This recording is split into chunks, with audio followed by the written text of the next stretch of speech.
Bien, bonjour, on est le samedi 3 février 2024, toujours dans le cadre de la préparation à l'UE6 de DCG Finances d'entreprise. Je vous propose d'aborder une thématique appelée donc projet d'investissement ou tout simplement choix d'investissement. Alors bien sûr, cette séquence-là, j'ai déjà développé, mais je vais essayer de la réactualiser pour justement l'adapter de façon plus précise à ce qu'on appelle, à ce qui est attendu dans le cadre de cet examen. Ok. Première chose à retenir, c'est que une entreprise peut effectivement décider à un moment ou à un autre d'investir. Elle peut avoir pour projet un investissement que j'appelle grand I. Cet investissement-là, grand type bien sûr, c'est le but de créer de la valeur, créer de la richesse. Tant pour les actionnaires, si c'est une entreprise qui est cotée ou pas, et pour les prêteurs, si bien sûr l'entreprise a souscrit un emprunt. Donc l'objectif, c'est d'étudier, d'analyser la rentabilité de cet investissement. Autrement dit, est-ce que nos décaissements aujourd'hui, est-ce que les décaissements à la date du jour sont inférieurs ou supérieurs à ce que l'investissement va le retourner en termes de ce qu'on appellera les flux nets de trésorerie. Alors, dans le cadre qui nous intéresse aujourd'hui, on va se placer simplement dans un cycle d'exploitation. D'accord, je vais ignorer la partie financement. Je vais ignorer la partie financement, donc on va se placer principalement sur, on va dire, de l'autofinancement. Ce qu'il faut savoir, c'est que la règle est très simple. Vous avez à une date donnée, donc aujourd'hui, à décaisser une certaine somme qu'on appelle grand I, qui sera le montant d'investissement. Cet investissement va vous procurer sur 3 ans, 4 ans, 5 ans, ce qu'on appelle des flux nets de trésorerie, trésorerie 1, trésorerie 2, trésorerie 3, etc., etc., etc., etc. L'objectif, c'est de pouvoir comparer cet ensemble de capitaux avec ce capital initial. Financièrement, vous êtes d'accord que vous ne pouvez comparer deux capitaux, vous ne pouvez additionner deux capitaux, vous ne pouvez, comment dirais-je, retirer deux capitaux que si vous êtes à la même date. Autrement dit, pour savoir si l'investissement est rentable, il faudrait que I soit inférieur à ça, plus ça, plus ça. Mais le problème, c'est que TN1 est dans un an, TN2 est dans 2 ans, TN3 est dans 3 ans.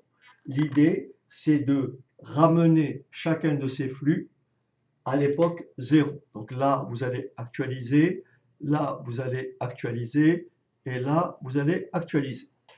Qui parle d'actualisation parle de taux d'actualisation. Alors pour la séquence d'aujourd'hui, pour faire très simple, je vais rester dans le cadre de l'UE6. On va systématiquement prendre un taux d'actualisation que l'on se fixera au départ. On verra un peu plus tard, dans une autre séquence, où bien sûr l'entreprise peut être amenée à financer cet investissement, une partie par capitaux propres et l'autre partie par dette. Et dans ce cas-là, notre taux d'actualisation sera tout simplement le coût moyen pondéré du capital. Alors, pour juger de l'opportunité d'investissement, on va s'appuyer sur 4 critères. Le premier critère, c'est le critère de la valeur actuelle nette, qu'on appelle VAN. Le deuxième critère, c'est le critère du TIR ou du TRI, c'est-à-dire le taux interne de rentabilité. Le troisième critère, c'est le critère de l'IP, de l'indice de profitabilité. Et enfin, le dernier critère, c'est le délai de récupération du capital investi qu'on appelle le DRCI. Donc tous ces éléments-là, on va les développer un à un dans l'exemple qui va suivre. Un exemple qui se voudra un peu synthétique et qui vous permettra de pouvoir traiter ce type de sujet sans trop de difficultés le jour J. Alors, voilà comment on va commencer. Il y a une première chose qu'il faut bien sûr maîtriser. Admettons qu'on est une entreprise industrielle et que cette entreprise, elle fabrique des produits. Pour ça, pour commencer, pour exister, elle a besoin d'acheter de la matière première, elle a besoin du personnel pour faire tourner les machines, donc elle va bien sûr initier une production d'articles. Une partie de la production sera vendue, l'autre partie de la production sera stockée. Dans ce cycle de production, qu'est-ce qu'on a? On a des stocks, on a des clients et on a des fournisseurs. Le problème, c'est que lorsqu'on a des stocks, c'est du cash qui est immobilisé. D'accord? En fait, c'est de la trésorerie qui est immobilisée, qui ne sert à rien pour le moment, puisque les stocks sont là pour ne pas bouger. Bien sûr, on part du principe que c'est un stock qui va bien sûr varier dans le courant de l'année. D'accord? C'est pour ça que les stocks, les créances font partie de ce qu'on appelle l'actif circulant et les dettes font partie du passif circulant. C'est ce qui va effectivement être amené à évoluer dans le cours de l'année et dans les années qui viennent. Le problème, c'est que lorsque nous avons effectué une vente, lorsque l'entreprise a vendu des produits, elle n'est pas payée immédiatement. Autrement dit, elle peut accorder un crédit à ses clients de 30 jours, de 40 jours, etc. En fait, toute cette partie-là, ça sera de la trésorerie qui va manquer à l'entreprise. Inversement, elle va récupérer de la trésorerie à l'envers lorsque, bien sûr, elle va acquérir des matières premières, par exemple. Elle ne va pas régler ses fournisseurs tout de suite. Elle aura donc, les fournisseurs lui accorderont un crédit. Donc, pour l'entreprise, ce crédit-là sera assimilé à une ressource. En fait, il faut bien comprendre que dans un cycle de production, il existe toujours un décalage entre les stocks, les créances et les dettes. Ce décalage, il porte un nom, puisqu'on est dans le cycle de l'exploitation. Ce décalage est mesuré par quoi? Ce décalage va engendrer quoi? Ce qu'on appelle un besoin en fonds de roulement d'exploitation. Autrement dit, l'entreprise aura besoin de cash pour fonctionner. Et donc, ce besoin en fonds de roulement, le BFRE, alors bien sûr, l'objectif, comme on l'a déjà vu dans les séquences précédentes, il faut bien sûr que ce besoin en fonds de roulement d'exploitation soit financé entièrement par un fonds de roulement global. Mais à quoi est égal le BFRE? Attention, nous sommes dans un cycle d'exploitation. Alors je fais très simple, vous avez donc les stocks plus créances moins les dettes. Donc la différence, ce résultat-là, va vous donner donc le besoin en fonds de roulement. Alors ici, j'ai développé dans la séquence précédente, on a appris à calculer le besoin en fonds de roulement, ce qu'on appelle le fonds de roulement normatif, c'est-à-dire le besoin en fonds de roulement moyen. C'est celui-là qu'on va utiliser et il sera exprimé en jours de chiffre d'affaires hors taxe. Alors, je vais bien sûr prendre des éléments de l'exemple que je vais développer. Admettons que le prévisionnel de notre entreprise, sur 5 ans, on sait que l'entreprise va générer les chiffres d'affaires suivants. Donc, je dis l'année, alors, donc là, j'ai la période, donc ici, N plus 1, N plus 2, N plus 3, N plus 4 et N plus 5. Alors, cette partie est vraiment très importante. Il faut vraiment que vous la compreniez pour justement ne pas avoir de difficultés par la suite. Parce que ça, j'essaie de décortiquer le cas pour que vous ayez aucun problème. Donc là, j'ai mon chiffre d'affaires hors taxe. Alors, qu'est-ce que j'ai pris comme chiffre d'affaires? En N plus 1, alors tout est en milliers d'euros. Hein. Tout est en milliers d'euros. OK? Tout est en milliers d'euros. Donc, j'ai pris 1000, c'est-à-dire 1 million d'euros. Là, j'ai pris 1200. Ensuite, j'ai pris 1100. Ensuite, j'ai pris 1400. Et ensuite, 1500. Voilà. Donc, ça, ce sont mes chiffres d'affaires prévisionnels. N'oubliez pas que on est bien sûr en amont. L'investissement n'a pas encore été fait. On veut simplement étudier de sa rentabilité. Est-ce que l'investissement à un certain taux est-il rentable? Donc, je fais un prévisionnel grâce à l'outil statistique. Il y a plusieurs techniques justement pour élaborer ce prévisionnel. Donc, voilà mes chiffres d'affaires sur 5 ans. Maintenant, grâce aux éléments que j'ai pu aussi de la même façon calculer ce qu'on appelle mon fonds de roulement normatif ou mon besoin en fonds de roulement moyen. Et donc, on l'a évalué à 36 jours de chiffre d'affaires, sachant que l'année compte 360 jours. Autrement dit, j'ai pris 36 jours pour que ça fasse 36 sur 360 et ça me donne bien un taux de combien? Ça me donne bien un taux de 10%. C'est-à-dire mon BFRE, mon besoin en fonds de roulement d'exploitation, sera forcément proportionnel au chiffre d'affaires. Vous l'avez compris, lorsque le chiffre d'affaires augmente, forcément mes créances vont augmenter, mes stocks vont augmenter, mes dettes vont augmenter peut-être moins vite, et donc mon besoin en fonds de roulement va augmenter. Donc en général, il sera effectivement une fonction linéaire de ce taux de 10%. Donc si en N plus 1, mon chiffre d'affaires est de 1000, 10% de 1000, ça fait 100. Donc mon BFRE l'année N plus 1, c'est ça. Ensuite, ici, on a dit,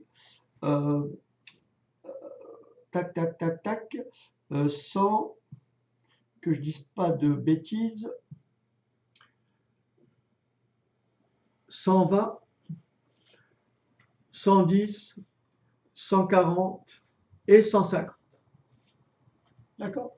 Autrement dit, le BFRE représente 10% du chiffre d'affaires. Très bien. Alors maintenant, attention. Lorsqu'on vous dit qu'en N plus 1, mon chiffre d'affaires sera de 1000, j'ai un besoin en fonds de roulement d'exploitation égal à 100. Il faut savoir que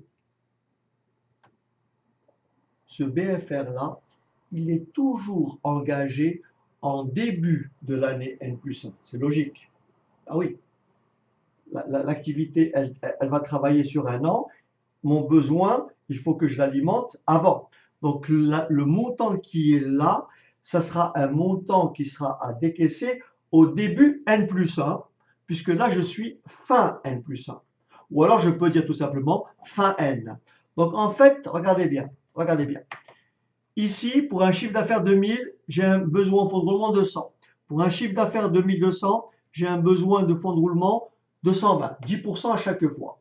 Maintenant, ce qu'il faut savoir calculer, c'est la variation du BFR. Autrement dit, je vais donc faire une deuxième case cette fois-ci. Et là, je vais commencer en N. Et là, j'ai N plus 1. Là, j'ai N plus 2. Là, j'ai N plus 3. N plus 4. Et N plus 5. Là, j'écris variation du BFRE. Autrement dit, mon besoin en N plus 1 est de 100.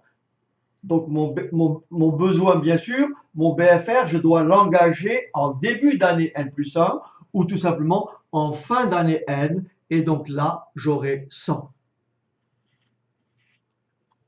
Attention, ces 100-là couvrent déjà 1000 euros de chiffre d'affaires. Et donc, en fait, j'ai un nouveau besoin, j'ai mon besoin qui est de 120, c'est ce qu'on appelle, on a bien le delta, la variation du BFRE. Donc, je fais 120 moins 100 et j'indique 20. Là, regardez bien, mon chiffre d'affaires a chuté. En fait, en termes de trésorerie, là, c'est de l'argent qui va sortir. C'est du moins en trésorerie.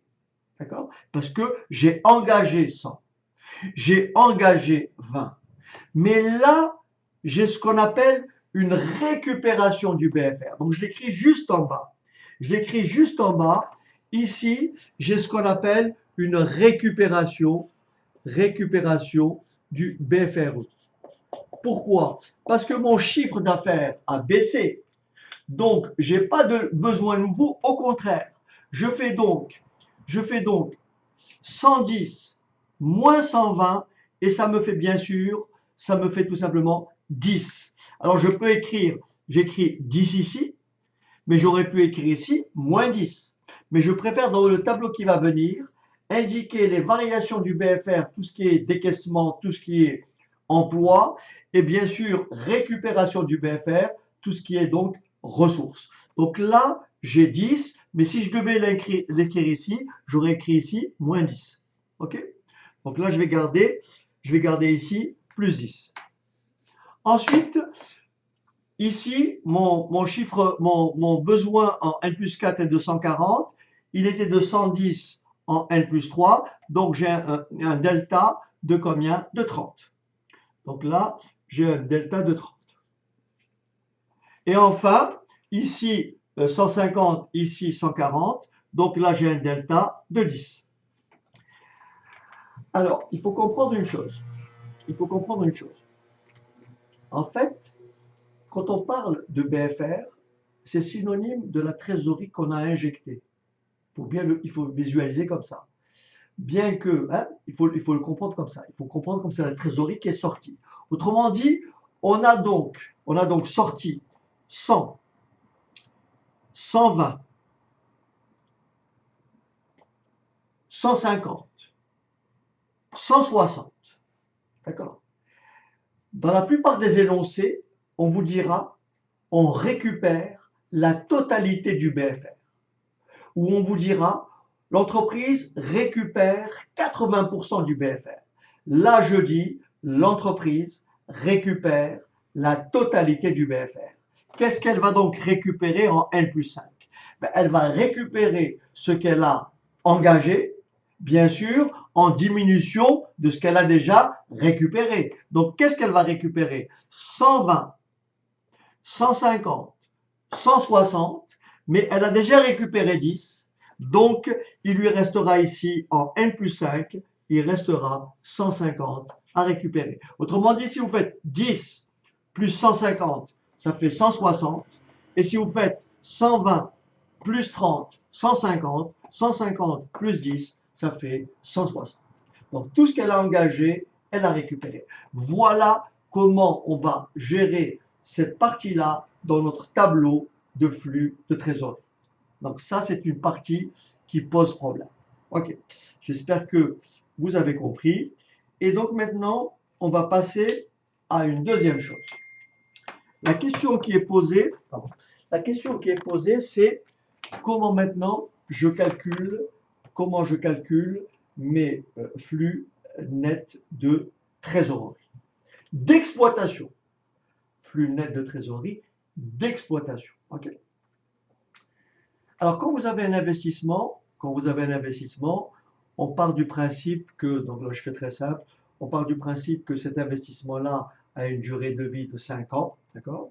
Cet investissement a une durée de vie de 5 ans, et je vais supposer que sa valeur résiduelle, autrement dit, sa valeur résiduelle sera égale à sa valeur nette comptable, autrement dit, sa valeur résiduelle est considérée comme nulle, ce qui n'est pas forcément le cas. Une valeur résiduelle peut exister, c'est ce qu'on appellera une valeur de cession.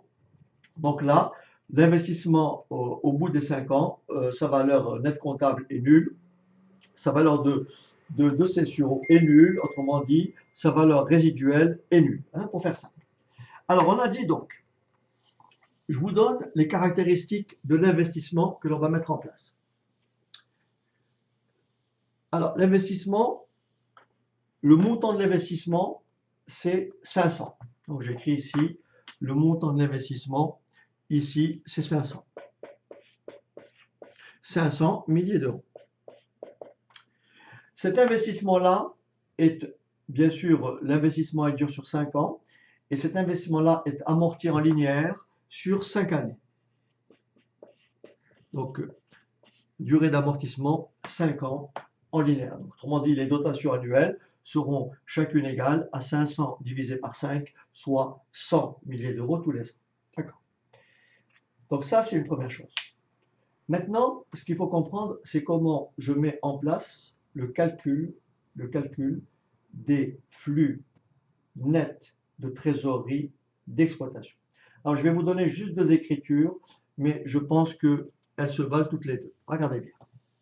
Moi, ce que je recommande, c'est ce schéma-là. Lorsque vous voulez calculer, donc, pour établir, donc, calculer donc les flux nets de trésorerie, il faut dans un premier temps calculer ce qu'on appelle la capacité d'autofinancement, attention, je dis bien d'exploitation.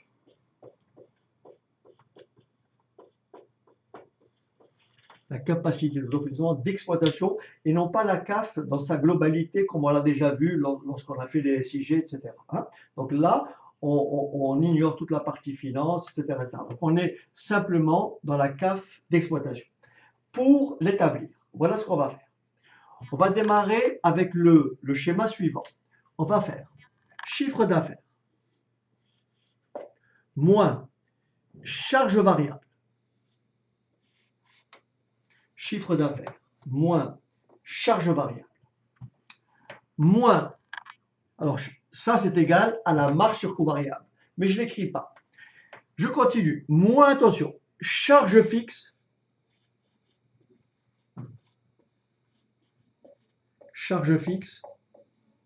mais je dis bien hors amortissement.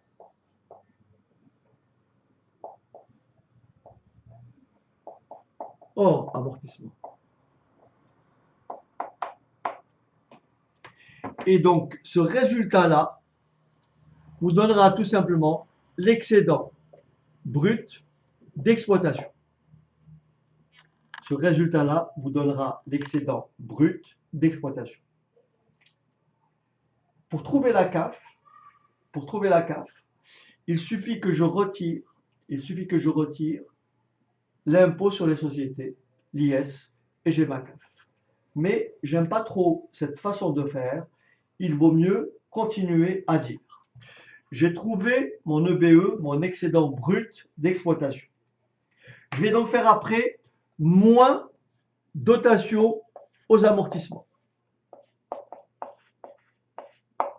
Moins dotation aux amortissements.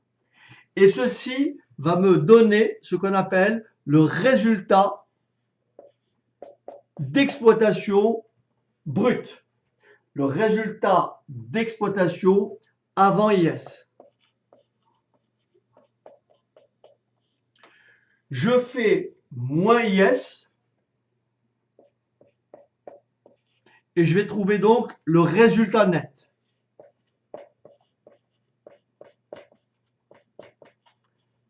Je vais trouver le résultat net.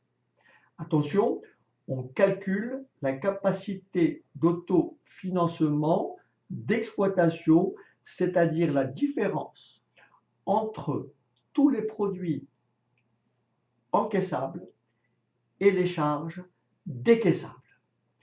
Là, c'est une charge décaissable. Ça, c'est une charge décaissable. Ça, ce n'est pas une charge décaissable. C'est une charge calculée Quel est son objet? En fait, ça, c'est comme si l'entreprise avait emprunté, donc elle a une charge qu'elle rembourse. Donc en fait, ça diminue son résultat imposable. Et bien sûr, elle fait par la même occasion une économie d'IS. Et donc, pour retrouver la capacité d'autofinancement, il faut bien entendu rajouter les dotations. Puisque ça, c'est une charge qui est calculée et non pas décaissée. Résultat final, vous avez ainsi trouvé la CAF, la capacité, d'accord, d'autofinancement, d'exploitation.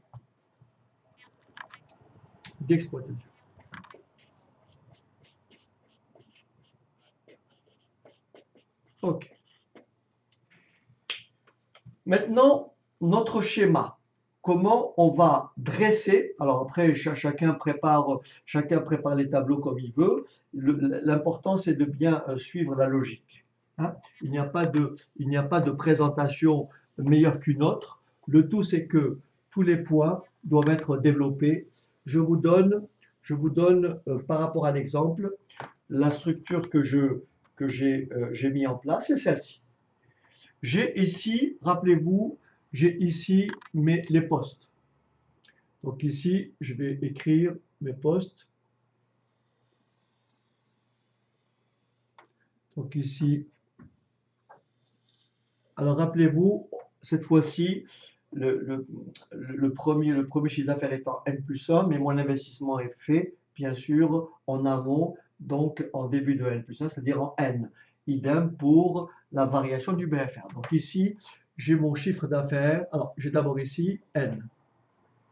Ensuite, N plus 1, N plus 2, N plus 3, etc.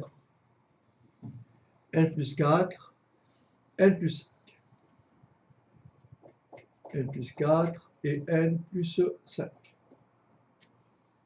Alors, bien sûr, pour ceux qui, vous pouvez effectivement avancer la vidéo si vous voulez aller plus vite. Ah, du coup, on ne voit pas du tout ce que j'ai écrit, donc je vais écrire une ligne plus bas. Voilà. Parce que là, on voit, ouais. Donc là, j'ai N, N plus 1, N plus 2, N plus 2, N plus 3, N plus 4.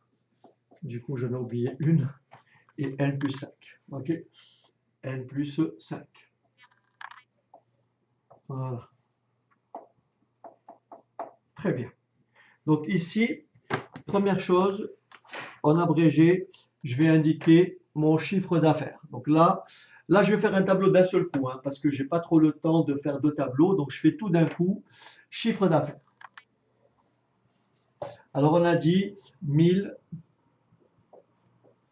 1200, 1100, 1200, 1100, 1400, 1500. Alors, indication, mon taux de charge variable est de 60%. J'ai un taux de charge variable de 60%.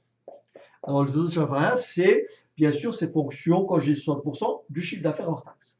Ce qui veut dire que si mon taux de charge variable est de 60%, donc là j'écris charge variable 60%, donc ça fait donc 600. Alors ensuite 720, ensuite 660, ensuite 840 et 900. Ça, ce sont mes charges variables. Ensuite, je calcule donc forcément, on me donne les charges fixes hors amortissement. Elles s'élèvent à 300 tous les ans. Donc 300, 300, 300, 300 et 300. Très bien. On peut donc calculer un premier solde qu'on appelle le BE. Donc le premier solde qu'on appelle EBE. EBE est égal à 1000 moins 600 moins 300. Ça fait un EBE 200. D'accord? Donc vous avez compris ici, c'est moins ça, moins ça. D'accord? 1200, moins 720, moins 300. J'espère pas me tromper. Ça fait le BE200, 180. Ensuite, j'ai 140. Ensuite, j'ai 260.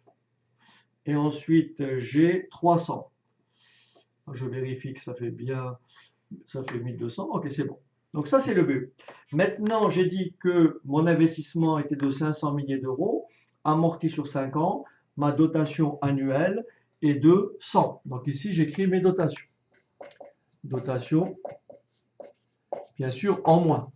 100, 100, 100, 100 et 100.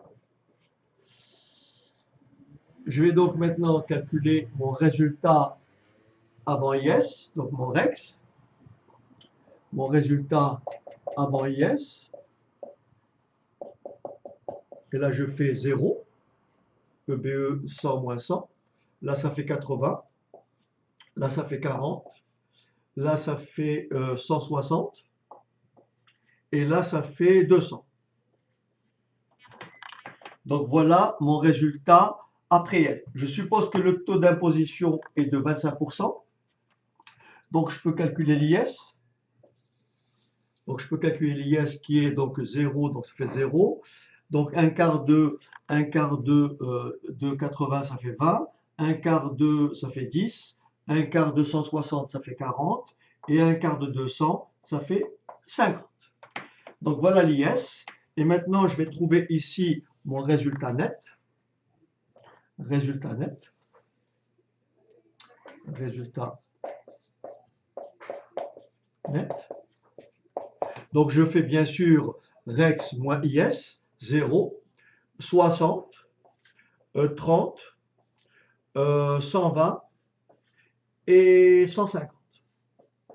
Voilà mon résultat net. Et maintenant, rappelez-vous, pour trouver la CAF, on réintègre les amortissements, donc plus dotation, plus dotation. Et donc là, je vais retrouver les 100, 100 et 100. Et là, je vais trouver ce qu'on appelle la capacité d'autofinancement d'exploitation. Exploitation. OK? Donc ici, j'ai 100, 100, 100, 100, 100. Là, ça me fait 100. Là, ça me fait 160. Là, ça me fait 130. Et là, ça me fait tac, tac, tac, 220. Et enfin, 250. Voilà, donc je répète, j'ai 100, 160, 130, 220 et 250. Donc ça, c'est ma capacité d'autofinancement d'exploitation. Alors maintenant, on va construire. Alors donc effectivement, je pensais avoir de la place en bas, donc tout ça est raté. Donc j'aurais voulu faire ça d'un seul coup. Donc je vais tout effacer, mais simplement je vous demanderai simplement de vous rappeler que ma CAF, elle est là, 100, 160, 130, 220 et 250. Et rappelez-vous, lorsqu'on a calculé tout à l'heure les variations du BFRE et la récupération du BFRE, je vous rappelle ce qu'on avait écrit. On avait dit, donc ma variation du BFRE, je vous la rappelle. On avait ici variation du BFRE. Variation du BFRE. Ici, on a dit au début, on avait combien 100. Voilà.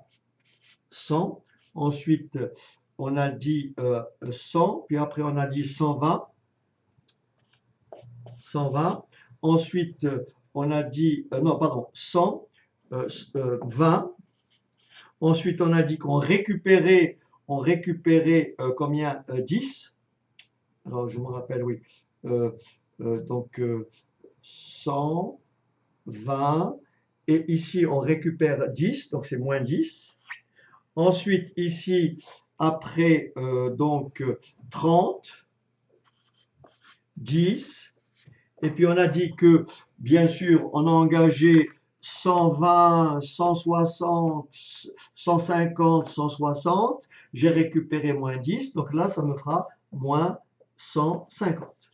Hein, moins 10, moins 150, moins 60. Donc ça, c'est ma variation du BFRE en emploi, et moins 10 et moins 150, ça va être une ressource. C'est-à-dire que ça, ce sont des décaissements, et ça, ce sont des encaissements. Et donc maintenant, je vais construire mon tableau de flux net de trésorerie en intégrant la CAF, en intégrant la variation du BFR et sa récupération, et en intégrant l'investissement. Alors voilà ce que va donner in fine mon tableau final. Donc là, j'efface tout ça, sauf peut-être cette partie-là, parce que j'ai besoin les dates sont identiques. Là, on va garder les mêmes dates. Et donc là, il faut bien comprendre que là, j'ai mes emplois, d'accord, ou mes décaissements. Mes emplois, c'est quoi? C'est l'investissement, c'est la variation du BFR. Mes ressources,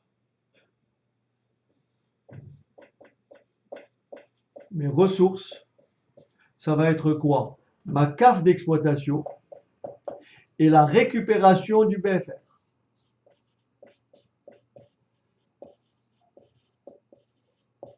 Bien sûr, je n'ai pas de valeur résiduelle.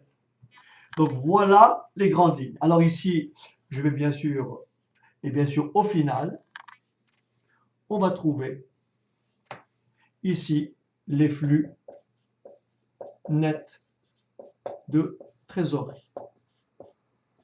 Trésorerie. OK? Alors, investissement, on a dit 500. Je recopie la variation du BFR. On a dit 100. Ensuite,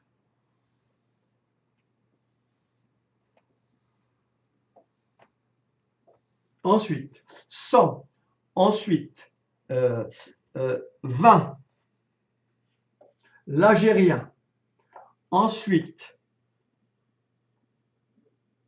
30 et 10. Maintenant, je récupère, j'écris ma capacité d'autofinancement, donc la CAF que j'ai trouvée. J'avais trouvé en CAF 100, 160, 130, 160, 130, 220 et 250. Très bien. Je récupère mon BFRE, donc rappelez-vous ici, j'avais rien, donc j'avais récupéré pour combien? Pour 10. Donc là, je mets récupération 10 et la récupération 150. Hein? 150 plus 10, 160, 140, 150, 160. Et maintenant, je vais pouvoir faire ressources moins emploi ou bien décaissement, encaissement moins décaissement. Hein? Encaissement moins décaissement. Ça me fait donc 0, 0, moins 100, moins 500, moins 600. Donc là, j'indique mes FNT année par année, moins 600. Je fais 100, moins 20, 80. Je fais 170, moins 0. Alors, qu'est-ce qui s'est passé ici? 170, 170, moins 160. Alors, est-ce que j'ai fait une petite bêtise? Je regarde. 160. Ouais. Après, j'ai ici pour l'année N plus 3, on dirait que j'ai fait une petite erreur dans mon tableau. Je ne vois pas d'où vient l'erreur en fait. Alors, ok, donc 170. Bon, j'écris, je verrai après. Hein. 170. Donc là, ça fait 130 moins 100. Pardon, 130 moins 30, ça fait 100. 220 moins 10, 210. Et 150 plus 250, 150 plus, 250, 150 plus 250, ça me fait 10, ça me fait 400. D'accord? Ça me fait 400. Alors je crois que dans mon tableau, j'ai fait une petite erreur. Je vais voir si ça ne bouleverse pas trop mes calculs. Donc je fais ça toujours de façon très, très artisanale. Donc donnez-moi juste 2 secondes que je vérifie. Bien, donc effectivement, j'avais fait une petite erreur ici. Bon, ça va un peu bouleverser le taux que j'avais retenu, mais c'est pas trop grave. Donc, je répète un peu ce que je viens de dire. Donc là, on a trouvé encore une fois nos flux nets de trésorerie. Bien sûr, pour un investissement de départ de combien? De 500. Alors attention, l'investissement de départ, quand on vous dit 500, c'est l'investissement matériel, mais il y a tout ce qui gravite autour, dont bien sûr la variation du BFRE. Donc en fait, ici, mon investissement, c'est bien sûr l'IMO plus mon BFR, c'est-à-dire 600. OK? Donc maintenant, on va développer ensemble les critères. Alors je suis désolé pour les sommes qu'on a obtenues ici, donc je vais les recopier au-dessus.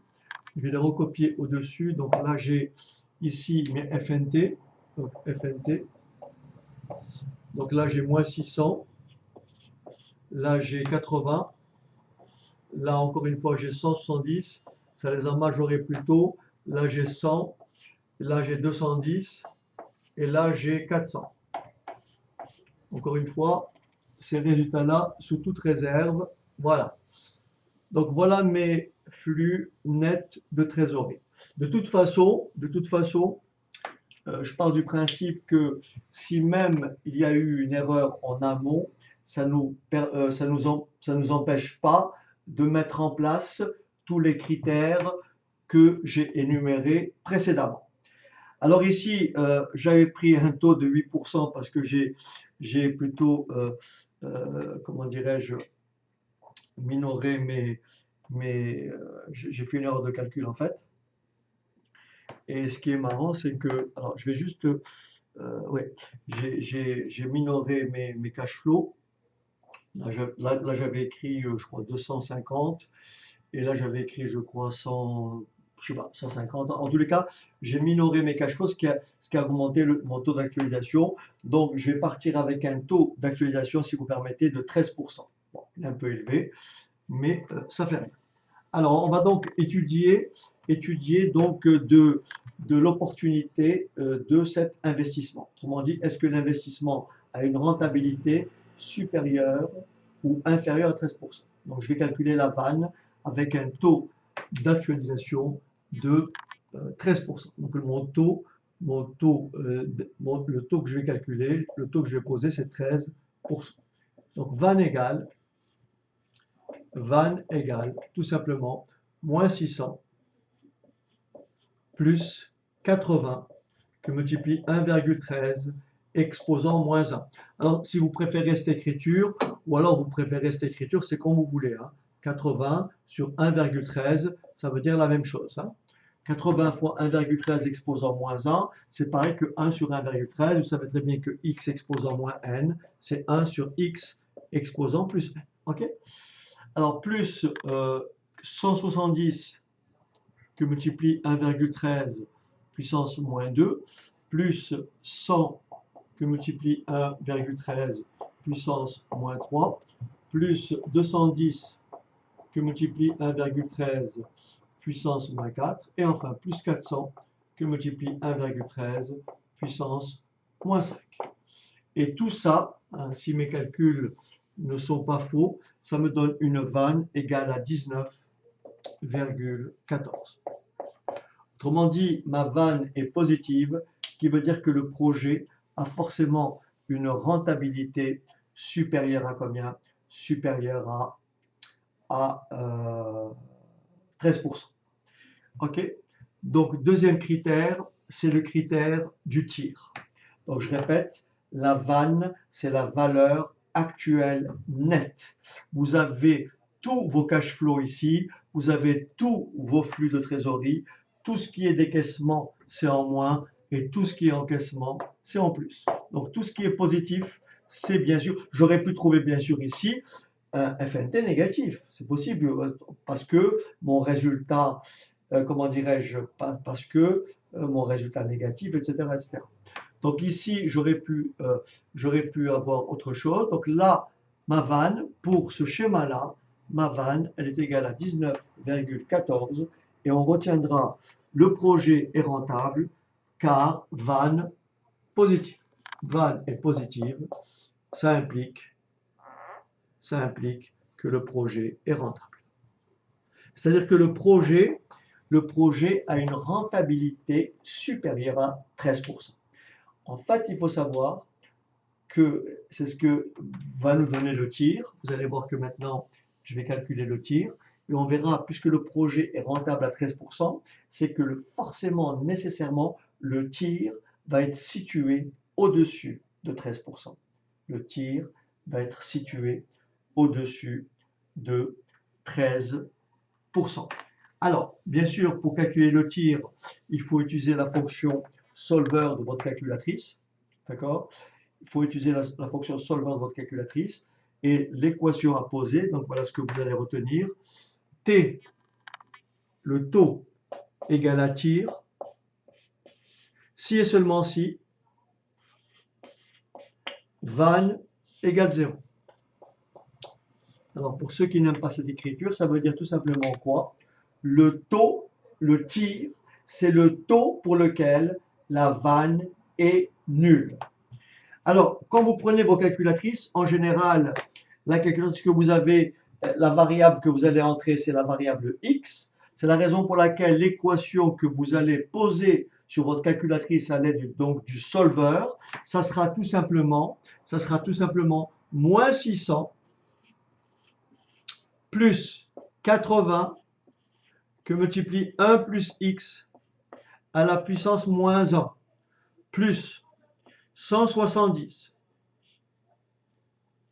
que multiplie 1 plus x à la puissance moins 2 plus 100 que multiplie 1 plus x à la puissance moins 3 plus 210 que multiplie 1 plus x à la puissance moins 4 plus enfin 400 que multiplie 1 plus x à la puissance moins 5 et vous posez bien sûr tout ça égale 0. Donc la solution de cette équation-là, c'est votre tir. Alors attention, quand vous utilisez le solver, faites attention, une équation comme celle-ci peut avoir plusieurs solutions. C'est pour ça que la solution du solver, lorsque vous arrivez à la touche x égale, pour faire simple, quand vous cherchez un taux, rentrez-lui une valeur comprise entre 0 et 1, rentrez par exemple 0,1, 0,4, etc.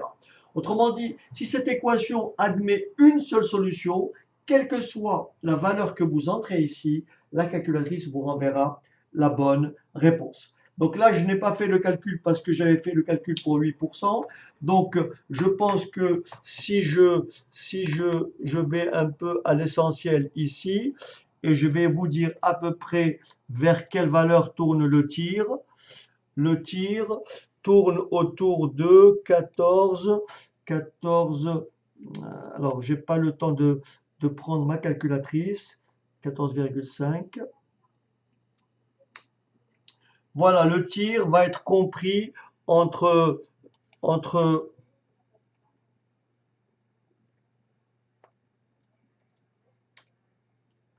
14,2, j'ai dit 14,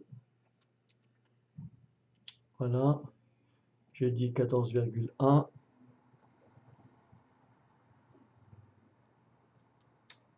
Voilà, le tir va être compris entre 14 et 14,1%. OK?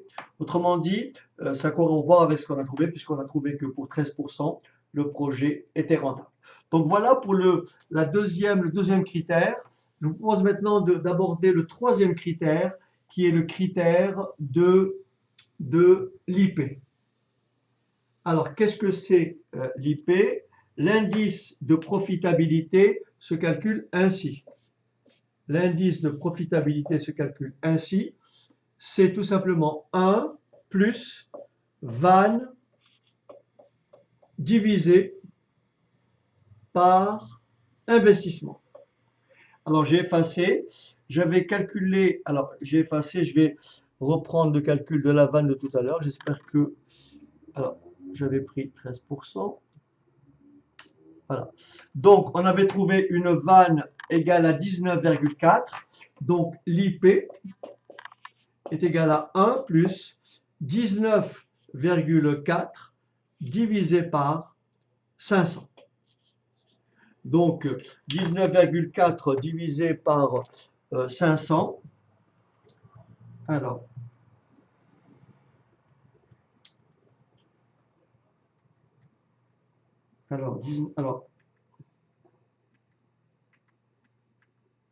divisé par 500.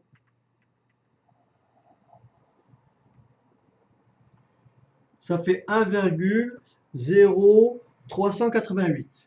Donc IP égale 1,0388. Alors comment lire cette valeur-là? Autrement dit, pour 1 euro engagé, l'investissement vous retourne 1,0388 euros. Autrement dit, pour 1 euro engagé, vous avez en retour 0,388 euros. Ou si vous préférez, pour 100 euros engagés, pour 100 euros investis, vous avez en retour 103,88 euros. Alors, quel est l'intérêt de l'IP? Lorsque vous avez à comparer deux investissements qui portent sur des durées différentes et surtout sur des montants différents, l'IP peut s'avérer intéressant. Pourquoi? Parce qu'elle relativise la vanne par rapport au capital investi. Autrement dit, un projet rentable a nécessairement une IP strictement supérieure à 1. C'est logique. Imaginez que la vanne soit négative. L'investissement est positif, la vanne négative, 1 plus un nombre négatif, ça vous fait un nombre strictement plus petit que 1. Donc si la vanne est strictement positive, ce nombre-là est strictement positif, donc l'IP est nécessairement strictement supérieur à 1. Dernier critère, c'est le critère du DRCI, du délai de récupération du capital investi. Bon, là, le projet, malheureusement, effectivement, aura un délai. Alors, c'est quoi le DRCI? On peut dire, c'est tout simplement, presque, on peut l'appeler, paraphraser, dire c'est le retour sur investissement. Autrement dit, plus un DRCI est proche, plus rentable est le projet. Un projet est d'autant plus rentable que son DRCI est proche. Comment on calcule le DRCI? Alors, je le fais d'abord de manière comptable. De façon comptable, non, je ne le fais pas. Je ne le fais pas de manière comptable, je le fais directement parce que ça va trop nous retarder. Alors, voilà comment on calcule le DRCI. On va prendre ces valeurs-là. Et ici, on va faire une autre colonne. Encore une fois, j'espère ne pas avoir fait d'erreur de calcul. Donc là, ce que je vais faire, je vais calculer ici les FNT actualisés. FNT actualisés. J'explique. Ah oui, mais il faut que je modifie. Les FNT actualisés, c'est-à-dire que je vais prendre toutes ces valeurs-là et je vais les actualiser au taux de 13%. Donc là, comme je suis en 0, ça me fera moins 600. Donc là, il n'y a pas de problème. Donc là, j'ai moins 600. OK. Et là, je vais faire 80 que multiplie 1,13 puissance moins 1. Là, je vais faire 170 que multiplie 1,13 puissance moins 2, etc.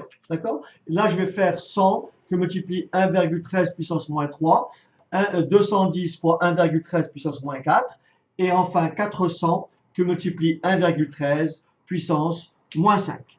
Et mes réponses, elles sont là. Donc là, j'ai moins 600. Alors pour le suivant, j'ai 70,8. Ensuite, j'ai 133,1.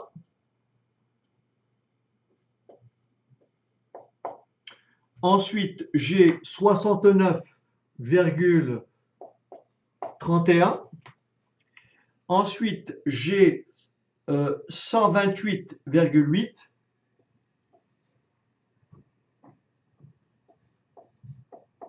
Et enfin, j'ai 217,1.